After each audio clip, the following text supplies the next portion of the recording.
ભારતનું બંધારણ હવે સંસ્કૃત અને મૈથિલી ભાષામાં પણ ઉપલબ્ધ ભારતનું બંધારણ હવે સંસ્કૃત અને મૈથિલી ભાષામાં પણ ઉપલબ્ધ થશે. ભારતના 75મા બંધારણ દિવસની ઉજવણીના ભાગરૂપે વડાપ્રધાન મોદી અને વિપક્ષ નેતા રાહુલ ગાંધી સહિત અન્ય સાંસદોની હાજરીમાં રાષ્ટ્રપતિ દ્રૌપદી મુર્મુએ સંસ્કૃત અને મૈથિલી ભાષામાં બંધારણના પુસ્તકનું વિમોચન કર્યું હતું.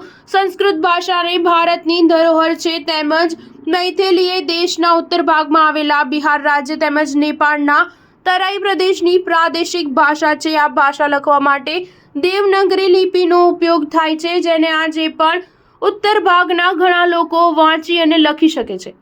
બંધારણ દિવસની ઉજવણીના ભાગરૂપે વિશેષ પોસ્ટ સ્ટેમ્પ અને કોઈનનું પણ અનાવરણ કરવામાં આવ્યું હતું. બંધારણ દિવસ નિમિત્તે સંયુક્ત સાંસદ સેશનમાં કેન્દ્ર સરકારે નવી વેબસાઇટ પણ લોન્ચ કરી છે, જે નાગરિકોને વિવિધ એક્ટિવિટી અને રિસોર્સિસ મારફતે બંધારણનો વારસો જાળવી રાખવા પ્રોત્સાહન આપશે.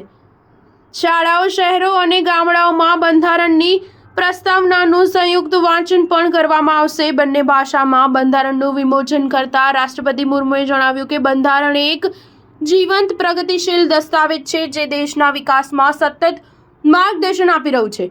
છેલ્લા 75 વર્ષમાં આપણો દેશ વૈશ્વિક સ્તરે ભાઈચારા રૂપે ઉભરી આવ્યો છે. મહિલાઓ પણ સશક્ત બની છે. આપણા બંધારણનો ઉદ્દેશ નગરપાલિકા, ન્યાયપાલિકા અને વિધાનસભા સાથે મળી સામાન્ય લોકોના હિતોનું રક્ષણ કરતા કામગીરી કરે.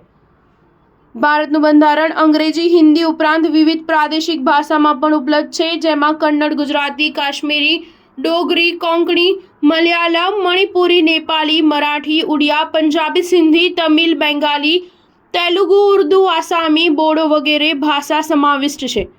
હવે સંસ્કૃત અને મૈથિલીમાં પણ ઉપલબ્ધ થશે. સ્ટાર ન્યૂઝ 7 હંમેશા સચ્ચાઈની સાથે.